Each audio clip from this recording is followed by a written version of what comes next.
ஆனவர்களே, நம்முடைய வாழ்க்கையில பொதுவா பார்த்தீங்கன்னு வச்சுக்கோங்களேன், இன்னைக்கு ஒரு பிரச்சனையில போவோம். அப்படிதானங்க? ஆனா நம்ம நெனச்சுக்கிறோம், இந்த பிரச்சனையோட தொடர்ச்சியே நமக்கு பின்னாடி அடுத்தடுத்து வருமோ? நம்ம பூரா நம்மளோட வாழ்க்கைலாம் இப்படித்தான் போயிருமோ? நம்ம என்ன செய்ய போறோம்? அப்படிலாம் கூட நம்ம நெனச்சுக்கிட்டே இருக்கலாம். அப்படித்தானங்க? ஆனா உண்மையிலே நீங்க ஒரு நீதிமானா இருப்பீங்கன்னு வச்சுக்கோங்களேன், கடவுளை நம்பி. அவரோட பிள்ளையா நீங்க மாறி இருப்பீங்கன்னு வச்சுக்கோங்களேன். நீங்க அவரோட பிள்ளையா மாறினா தானே நீங்க நீதிமான். இயேசுவின் ரத்தத்தால கழுவப்பட்டாதானங்க நீதிமானா இருக்கிறீங்க. அப்போ நீங்கள் நீதிமானாக இருக்கும்போது கடவுள் உங்கள் வழியை அறிந்திருக்கிறாராங்க. ஆமாங்க, சங்கீதம் 1:6 போட்டிருக்கு, நீதிமானோட வழியை கர்த்தர் அறிந்திருக்கிறாரா. அப்படின்னா என்னங்கன்னா, இன்னைக்கு போகிற இந்த பிரச்சனை குறித்து நீங்கள் கவலைப்பட்டு கொண்டிருக்கீங்க.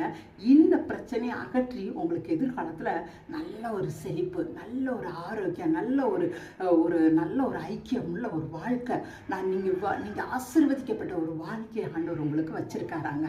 அதனால தான் அவர் என்ன சொல்றாரு, நீ பயப்படாத, நீ கலங்காத, உன்னோட எதிர்காலம் என் கையில் இருக்கு, நீ நீதிமான், நான் உன்னை ஆசீர்வதித்திருக்கிறேன், எனவே நீ கவலைப்படாம உன் பாதையில போ. இன்னைக்கு இருக்க இந்த பிரச்சனையை பார்த்து நீ கவலைப்படாத, இன்னைக்கு இருக்க குறைவை பார்த்து நீ கலங்காதன்னு அவர் சொல்றாருங்க. எனவே இந்த வசனத்தின்படி நீங்க அவரோட நீதிமானா மாறுங்க. உங்களோட எதிர்காலம் எப்படி ஆசீர்வதிக்கப்பட்டிருக்குதுன்னு பாருங்க. தேங்க்யூங்க. காட் பிளஸ் யூங்க.